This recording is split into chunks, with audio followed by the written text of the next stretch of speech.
Our last day in Corsica was once again brilliant riding. We left Porto bright and early in the morning and started climbing those mountain roads, these stunning mountain roads. Any road in and out of Porto is just breathtaking. So there we were, climbing up towards the rising sun and the lowering temperature. It was lovely to ride in something that was much, much cooler. These roads, as I say, are just extraordinary, carved into the rock. Breathtaking views all round, and you really do have to pay attention so you don't sail off staring at something. We found some little baby pigs, little wild pigs. Well, I don't think they're wild, I think they're just young pigs on the side of the road. Took no notice of us at all. A truck went past, took no notice. They were too busy foraging for food. And we also saw cattle more than once on the side of the road. There was, they just freely wander. I guess they go in and out of their own pens, wherever they are. Some were happy to see us, some were not. And anyway, on we went, climbing further up into the mountains. Every corner we passed was a postcard, because a mountain would reveal itself, or we drive through these lush forests.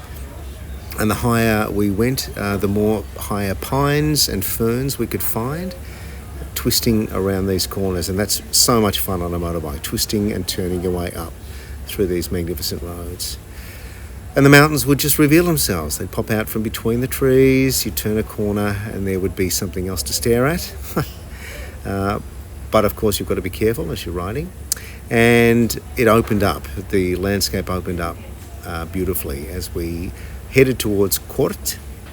Now this is interesting. This bit of graffiti that you can see on the abandoned van, I don't know if you can see Free Palestine, Free Corsica, Free Tibet. The Corsicans really believe themselves to be occupied. They have a complicated relationship with France and sometimes with tourists, unfortunately. It's just the political truth of Corsica. But we didn't let that stop us. We hit the road again and passed through some of the Corsican villages, making our way to Corte for something to eat and a cup of coffee. A lot of work being done on the roads in Corsica. As you can imagine, they're very heavily used by locals and tourists. And then we came across this extraordinary road that went on forever with a plunging ravine off to one side. And it was amazing to ride along. Some very, very close calls as buses came up. And yes, that's an ambulance heading up the mountain. I'm not sure why. We were getting towards Corte. You can see it off in the distance. There's a fellow cyclist giving us a wave on the way through. It's a city that's very, very high up in Corsica, and also the centre of what they call the Corsican soul and the independence movement for Corsicans. That is snow you can see on the Alps off in the distance. And we stopped for coffee and to soak up a little bit of the ambience of Corte. And we saw some of the politics sprayed on the walls. I didn't understand what this was, but I think it means this nation needs to be reborn.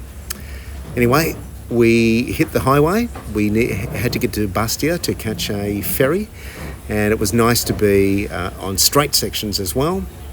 We made our way down to the coast to Bastia and managed to catch the ferry and headed off to Italy once again, to Livorno and then La Spezia that night.